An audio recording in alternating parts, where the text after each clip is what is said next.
question de Geoffrey, voilà, c'est un pote. Tu sais que tu m'as posé une colle. Une review sur mon premier jeu Yoka by Tsume. Tu m'as posé une colle, hein, j'ai dû chercher. Hein.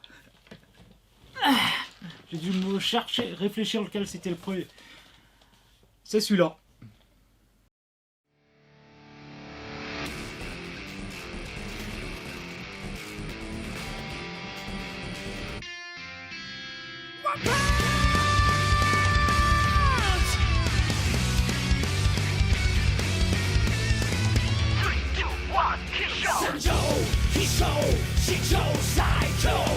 Salut, c'est Corsair, bienvenue sur ma chaîne.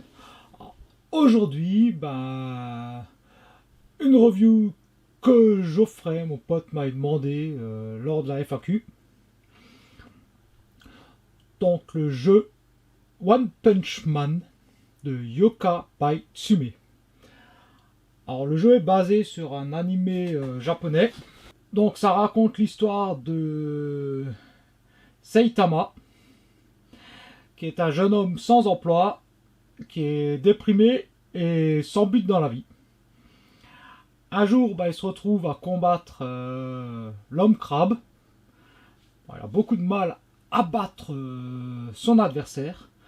Il décide de s'entraîner sérieusement.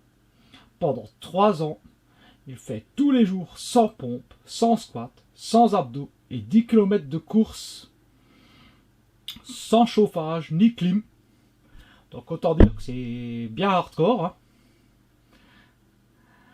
Et à la fin de l'entraînement, est tellement intense qu'il a perdu ses cheveux d'ailleurs. Hein. Et il se retrouve avec une force démesurée qui lui permet de vaincre ses adversaires avec un seul coup de poing. Mais bon, loin d'être du bonheur pour lui, c'est même plutôt le contraire, c'est la galère. Comme il est capable de battre n'importe quel adversaire avec un seul coup de poing, il n'y a voilà, plus aucun challenge, voilà, plus aucun adversaire à sa mesure. Et bon, en gros, il se fait chier, quoi. Alors, le jeu en lui-même, c'est pour 2 à 4 joueurs, à partir de 10 ans. Enfin, en tout cas, c'est ce qui est marqué sur la boîte. Sur le site officiel Yoka, j'ai vu qu'ils avaient mis l'âge à 7 ans. Et une partie se joue en environ 30 minutes. Oh, c'est relativement simple. C'est pas compliqué du tout. Donc, le contenu de la boîte. Donc, on a 88 cartes, un marqueur, un plateau de jeu et 8 jetons. Donc voilà un peu à quoi elle ressemble cette fameuse boîte. Avec un bel artwork ici. On a ici Saitama et d'autres personnages, d'autres héros. Apparemment un petit monstre ici, voilà. Le côté est très simple. Et donc l'arrière, voilà. C'est un petit jeu que j'avais trouvé en ouvrant une Woodbox il y a de cela 2 ans. C'était l'une des toutes premières box geek que j'avais, où il était dedans.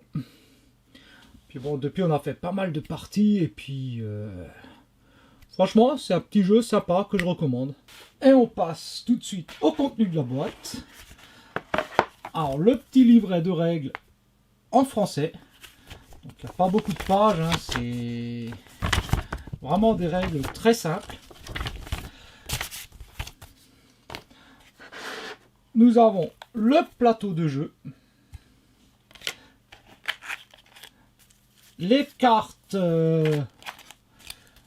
pour les méchants, donc avec le point sur l'arrière pour les reconnaître. Donc la série de méchants qu'il faudra battre. La série de héros. Donc il y a 11 héros différents, avec chacun des caractéristiques spécifiques. Nous avons des points de victoire et une petite figurine de notre One Punch Man Saitama. Alors on va voir rapidement les caractéristiques des deux types de cartes.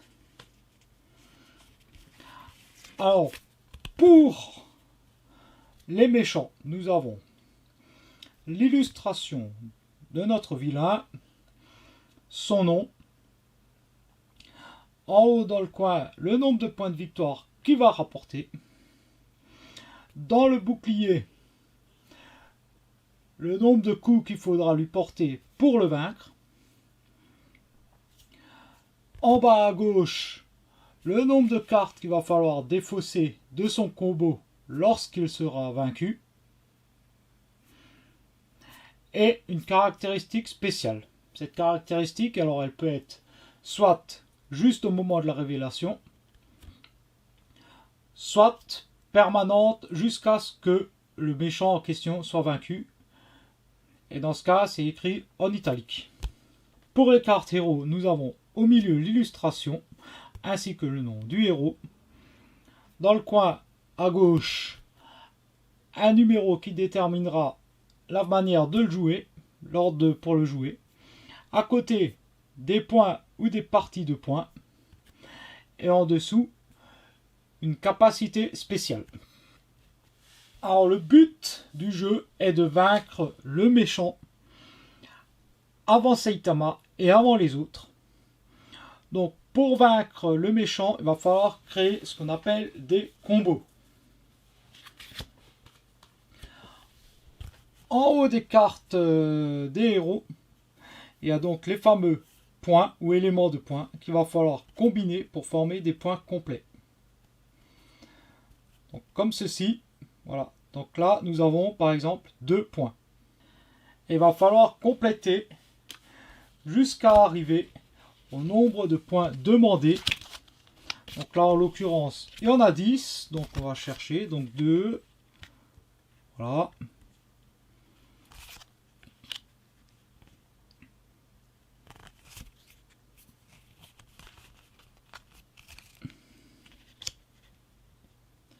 Et on continue.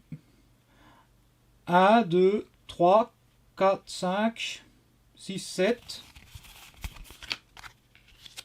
8,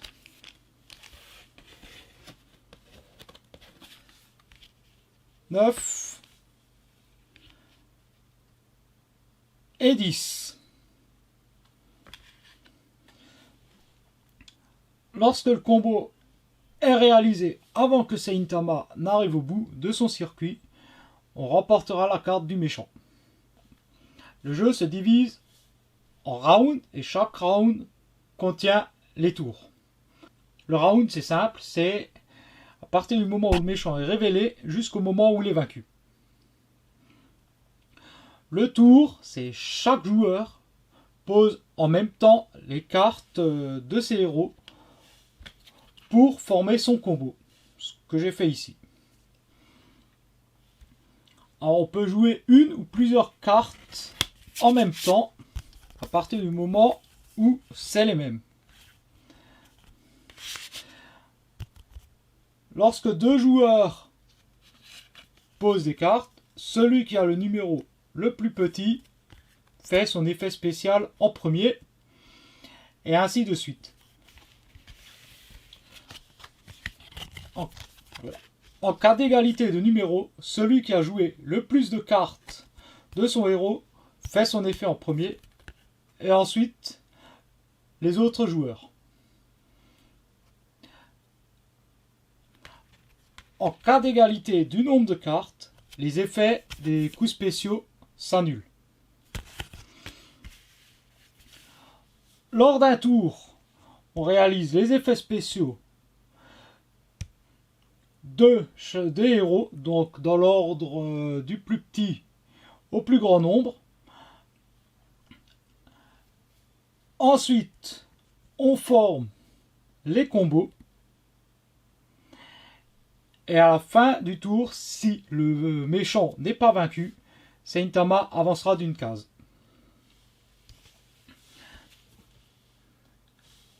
Si Saint-Ama arrive au bout avant qu'un joueur n'ait pu toucher un combo suffisant, le méchant sera défaussé et remplacé par un nouveau. En cas d'égalité, à la fin d'un tour, le méchant sera défaussé et chaque joueur remportera un point de victoire.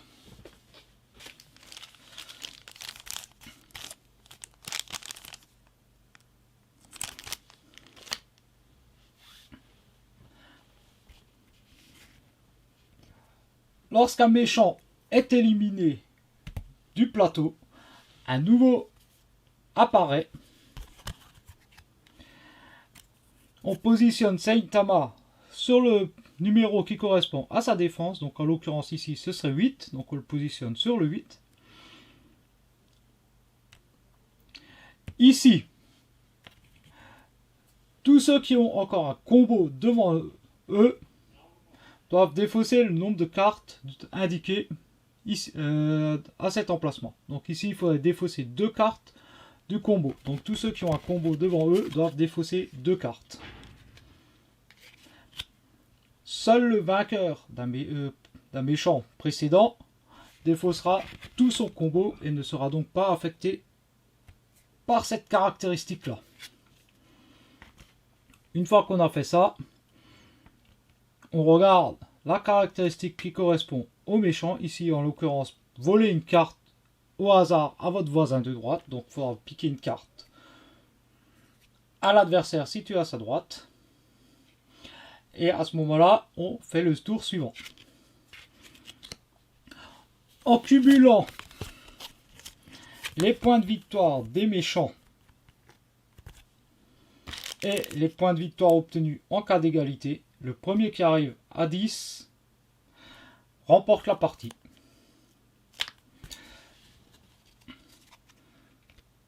Alors ça va, c'est pas un jeu qui est hyper compliqué, hein, franchement. Le matos, ça va, il est plutôt de bonne qualité. Bon, même si moi j'utilise des sleeves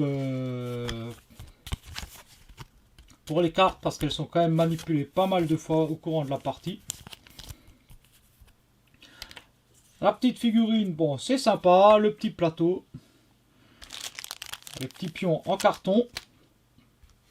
Les règles sont plutôt simples à comprendre. Alors, je vais pas tout exposer vraiment dans les détails, voilà, mais franchement, ça n'a rien de compliqué. Hein. Si l'éditeur déjà met à partir de 7 ans, c'est que c'est vraiment pas compliqué à comprendre. Hein. Alors, si vous mettez la main dessus, voilà, ça peut vraiment valoir le coup comme jeu. Hein. Il vaut une vingtaine d'euros environ. Donc, c'est franchement raisonnable. Hein. Et ça permet d'enchaîner assez rapidement les parties. Et plus on est de fou, plus on rigole en plus. Hein. Écoutez, je vais vous laisser. Hein. Si la vidéo vous a plu, comme d'hab, mettez-vous à cliquer sur le petit pouce bleu. N'oubliez pas le commentaire. Hein. Et puis, pour ceux qui découvrent la chaîne, comme d'hab, abonnez-vous. Bon, allez. Je vais ranger mon bordel et je vous dis à très bientôt pour une nouvelle vidéo. Allez, ciao!